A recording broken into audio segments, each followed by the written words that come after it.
Ta petite boulangerie sent le sucre brûlé, a ricané mon frère, Thomas, la semaine dernière en secouant la tête. Ne t'attends pas à ce que quelqu'un d'important vienne vraiment. Ces mots résonnaient en moi alors que je me tenais près de la porte en verre dépoli le jour de l'ouverture, serrant un plateau de croissants encore chaud. Le ruban était coupé, les lumières brillaient, l'air embaumait la cannelle et la levure fraîche. Pourtant, les sièges restaient vides. Des chaises alignées en rangées impeccables, comme des soldats sans ordre, attendant des rires qui ne sont jamais venus. Bonjour à tous. Je m'appelle Léa Dubois. J'ai 27 ans. Et si vous pensez que le silence d'une famille ne peut pas être plus tranchant que des couteaux, attendez d'entendre ce que le mien a fait. J'avais imaginé ce moment depuis mes 12 ans, un fouet à la main, me faufilant dans la cuisine à minuit pendant que maman me grondait de gaspiller la farine. À l'époque, je pensais que peut-être, juste peut-être, un jour elle se vanterait de moi comme elle se vantait de Thomas. Je pensais que papa applaudirait le plus fort, que mes frères et sœurs lèveraient au moins un verre en mon nom. Mais en réalité, aucun d'entre eux n'est venu. Ni maman, ni papa, ni Thomas, pas même mon cousin qui mange gratuitement chaque fois qu'il vient. Au lieu de cela, chacun d'entre eux s'est mis sur son 31, a traversé Lyon et a rempli la salle de banquet pour la fête de promotion de Thomas. Il est devenu la vedette pendant que je me tenais ici seul, les ballons affaissés au-dessus de moi, le gâteau intact, les bougies fondant en rien. Le silence était pire que n'importe quelle insulte. Il vrombissait contre les murs, oppressait ma poitrine, et rendait même le bourdonnement constant du réfrigérateur cruel. Mes mains tremblaient tandis que j'essuyais des comptoirs impeccables, prétendant être occupé, prétendant que le rejet n'avait pas d'importance. Mais chaque passage du chiffon était un rappel de plus, je ne valais pas la peine d'être célébré. Puis, juste au moment où j'éteignais l'enseigne de la boulangerie ouvert, lumineux pour lequel je m'étais si durement battu, mon téléphone a vibré. C'était papa. Son message était court, sec, comme un couteau glissé entre les côtes. Nous devons discuter de la boulangerie. Mon souffle s'est coupé. Pas de « félicitations ». Pas de « désolé de l'avoir manqué ». Juste ces mots, froids, délibérés, porteurs d'un poids que je ne pouvais pas encore nommer. Et à cet instant, avec la nuit pressant contre les fenêtres et l'odeur de sucre estompé s'accrochant à ma peau, j'ai réalisé que la conversation à venir ne serait pas une question d'amour. Ce serait une question de contrôle. L'écran me brûlait la main alors que je relisais ces quelques mots encore et encore, nous devons discuter de la boulangerie. Je voulais jeter le téléphone dans l'évier, le noyer sous la mousse et le silence, mais à la place, j'ai tapé 3 lettres. Pourquoi? Sa réponse est venue instantanément, comme s'il avait attendu que je cède. Pas ici. Demain. Apporte tes chiffres. Des chiffres. Voilà à quoi j'étais réduite. Pas une fille. Pas une rêveuse. Pas une boulangère qui mettait son âme dans chaque pain, mais un grand livre attendant d'être jugé. Le sommeil fut impossible cette nuit-là. L'air sentait la levure et la trahison. Chaque tic-tac de l'horloge était un rappel de plus que je m'étais tenu seul dans une pièce construite de mes propres mains. J'ai vu le flot de photos de famille en ligne, papa levant une flûte de champagne à côté de Thomas, maman rayonnante en paillettes, tout le monde acclamant. La légende sous le sourire de Thomas disait « Fière soirée pour la famille ». Pour la famille. Les mots m'ont poignardé. Ma boulangerie n'était pas pour la famille.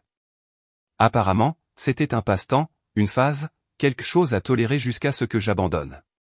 Le matin est arrivé comme de la cendre terne, lourd. J'ai attaché mes cheveux, rangé des factures dans un dossier et répété des répliques devant le miroir. C'est rentable. Ça a du potentiel. Cette boulangerie compte. Mon reflet ne me croyait pas. Quand je suis entré dans le bureau de papa, mon estomac était noué par la caféine et l'angoisse. Il n'a même pas levé les yeux. Son bureau sentait la fumée de cigares, les stores à moitié fermés sur le monde. Le certificat encadré de Thomas était accroché au mur derrière lui, brillant comme une couronne. Finalement, il s'est adossé, les yeux vifs, la voix calme mais froide. Léa, je vais être direct. Cette boulangerie à toi, c'est un fardeau. Nous devons parler de la fermer avant qu'elle ne ternisse le nom de la famille. Les mots m'ont submergé comme de l'eau bouillante. La fermer. Après des années d'économie, après des nuits passées à gratter la pâte sur ma peau, après avoir été abandonné le soir de l'ouverture. J'ai serré le dossier plus fort, mes jointures blanches. Mon cœur hurlait, mes lèvres n'ont fait que murmurer, pourquoi mon rêve vous embarrasse-t-il autant? Et il a souri. Son sourire était fin, presque répété. Il a tapoté son stylo contre le bureau, chaque clic un clou enfoncé dans ma poitrine. Parce que les rêves ne paient pas les factures, Léa, dit-il enfin. Ton frère apporte la stabilité, le respect, un avenir qui nous profite à tous. Toi. Tu fais des muffins. Penses-tu vraiment que le monde, ou cette famille, peut survivre avec des muffins? Les mots ont frappé plus fort que s'ils m'avaient giflé. Mes genoux voulaient flancher, mais je suis resté debout. Je me suis forcé à regarder autour de son bureau, des étagères en bois poli, des fauteuils en cuir, des certificats encadrés comme des armes de fierté.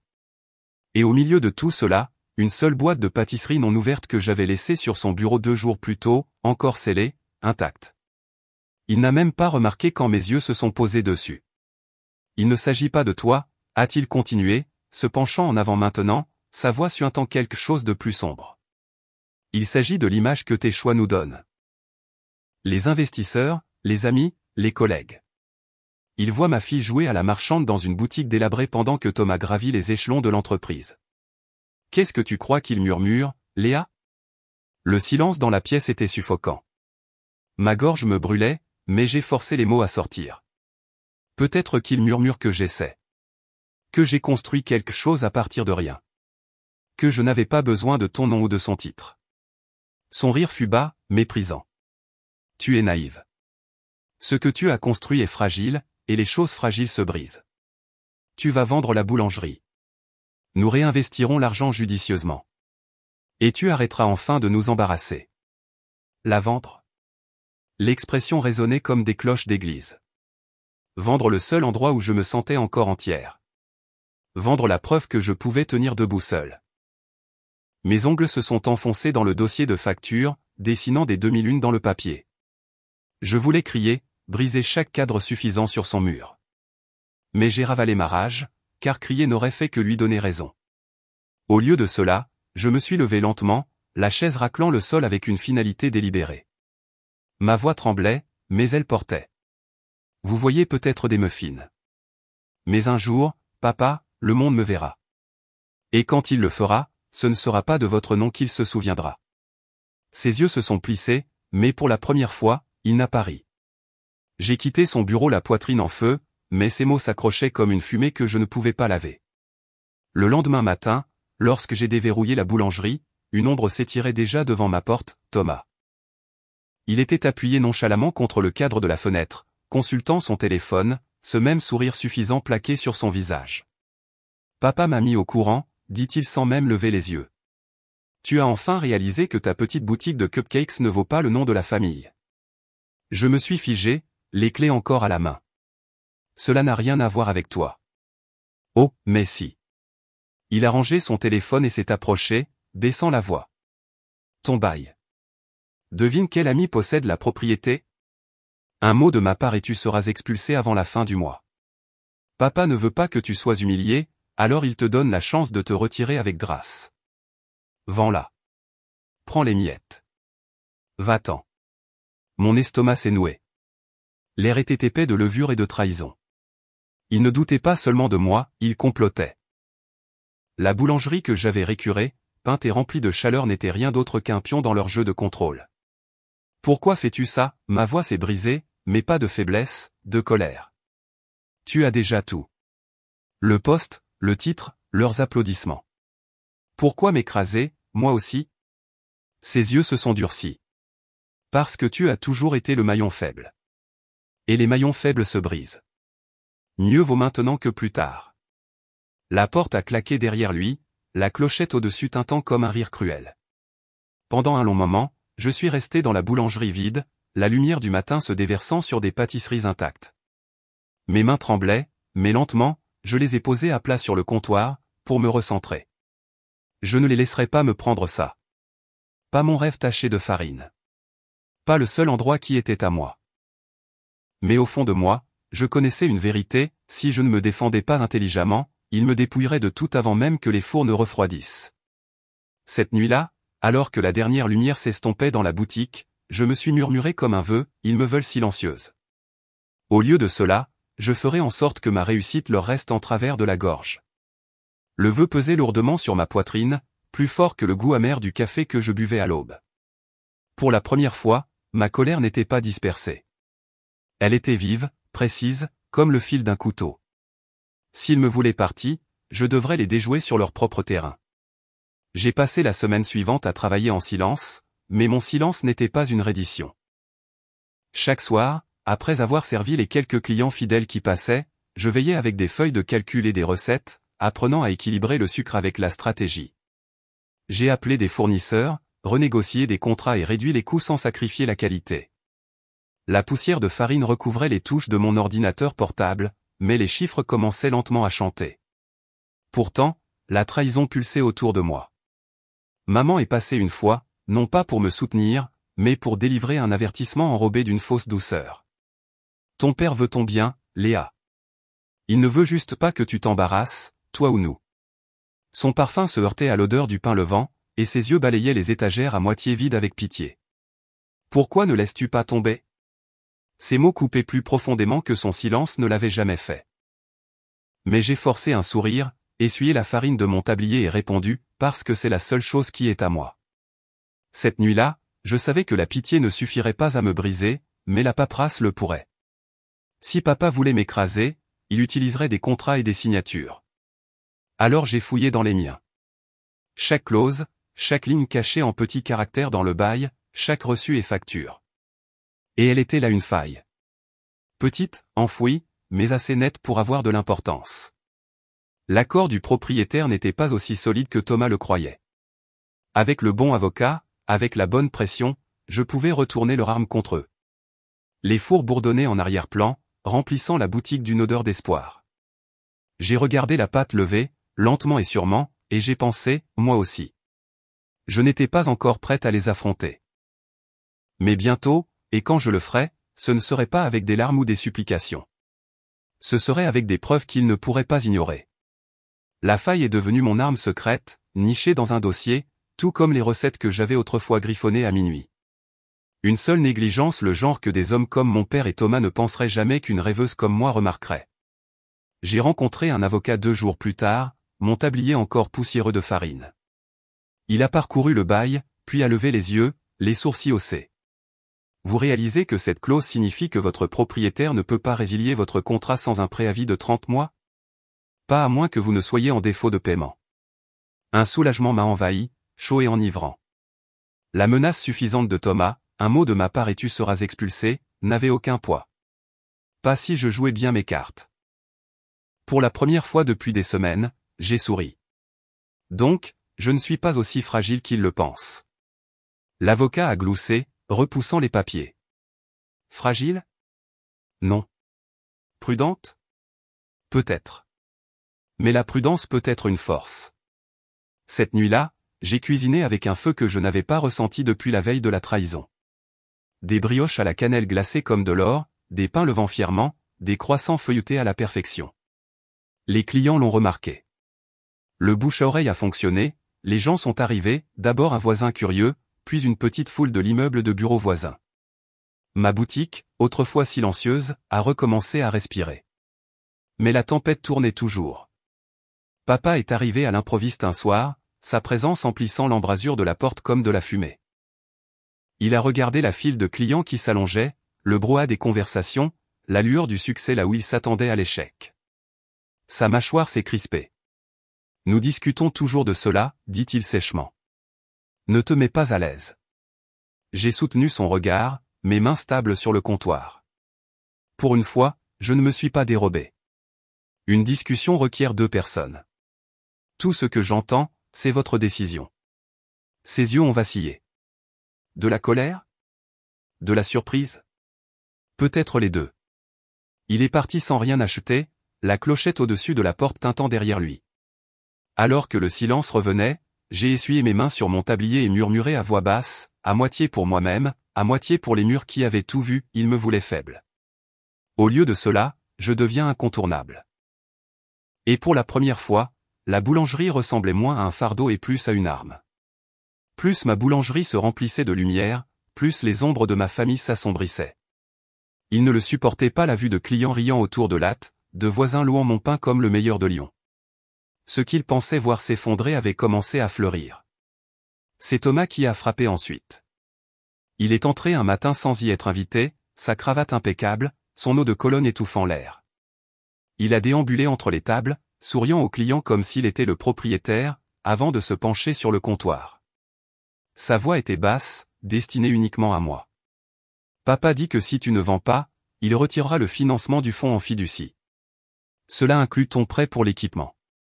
Tu te noieras dans les dettes avant même que tes fours ne refroidissent. Ma poitrine s'est serrée, mais j'ai refusé de lui montrer ma peur. Au lieu de cela, j'ai fait glisser un dossier sur le comptoir. À l'intérieur se trouvaient les documents que mon avocat avait préparés, la clause du bail, les projections financières, la preuve de la croissance des bénéfices. C'est drôle, dis-je, mon ton glacial, parce que d'après ceci, ni toi ni papa ne pouvaient me toucher. Pour la première fois, son sourire suffisant a vacillé. Il a feuilleté les pages, le front plissé. Les clients observaient maintenant, sentant la tension. J'ai laissé le silence s'étirer, le savourant. Cet endroit est à moi, dis-je clairement, ma voix assez ferme pour toutes les oreilles dans la pièce. Et aucune menace de ta part ou de celle de papa ne changera cela. Sa mâchoire s'est contractée, mais il n'a pas argumenté. Il a remballé les papiers, les yeux plissés. Tu penses qu'une seule clause te sauve? Ce n'est pas fini. Il est sorti en trombe, laissant la clochette s'agiter derrière lui. Un silence a persisté. Puis une femme plus âgée à une table a murmuré, « Bien joué, ma petite. » Toute la boulangerie a semblé expirer avec moi. Cette nuit-là, je n'ai pas pleuré.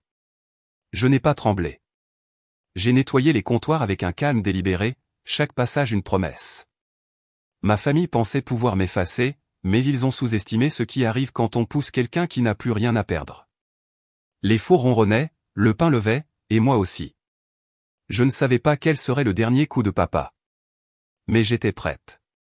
Car cette fois, je ne défendais pas seulement un rêve. Je me préparais à la guerre. La guerre est arrivée tranquillement.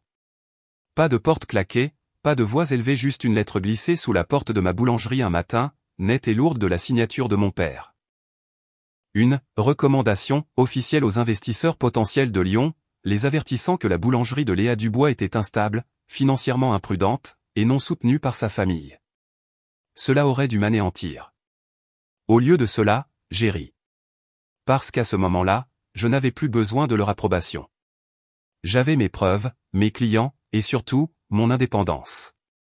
Cette même semaine, le journal Le Progrès a publié un article, Contre vent et marée, la boulangerie qui a refusé de fermer. Un journaliste qui avait goûté mon pain a écrit sur les files d'attente qui se formaient devant la porte, sur la résilience cuite dans chaque croûte. Mon téléphone n'arrêtait pas de vibrer avec des commandes, des demandes de traiteurs et des invitations à des festivals gastronomiques. Et quand les gens demandaient pourquoi ma propre famille n'avait pas assisté à ma grande ouverture, je ne bronchais pas. Je disais simplement la vérité. Ils ont choisi une promotion plutôt que mon rêve. Mais mes clients m'ont choisi.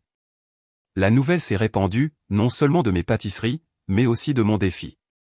L'histoire est devenue plus grande que le pain. Elle est devenue celle d'une femme qui a refusé d'être réduite au silence par son propre sang. Un soir, alors que la boulangerie brillait d'une lumière chaude et de bavardage, mon père est réapparu. Il se tenait dans l'embrasure de la porte, observant la foule, son visage indéchiffrable. Un instant, j'ai cru qu'il allait enfin prononcer les mots que j'avais toujours aspiré à entendre. Au lieu de cela, il a murmuré, presque avec amertume, « Tu as fait ça sans nous. » J'ai soutenu son regard, stable et calme. « Non, papa. J'ai fait ça à cause de vous. » Il est parti sans un autre mot, et je me suis retourné vers mes clients, leur rire s'élevant comme une musique, remplissant l'endroit où le silence avait autrefois régné. Cette nuit-là, j'ai fermé la boulangerie avec des mains fermes. L'air sentait la cannelle et la victoire. Je n'avais plus besoin de leurs applaudissements.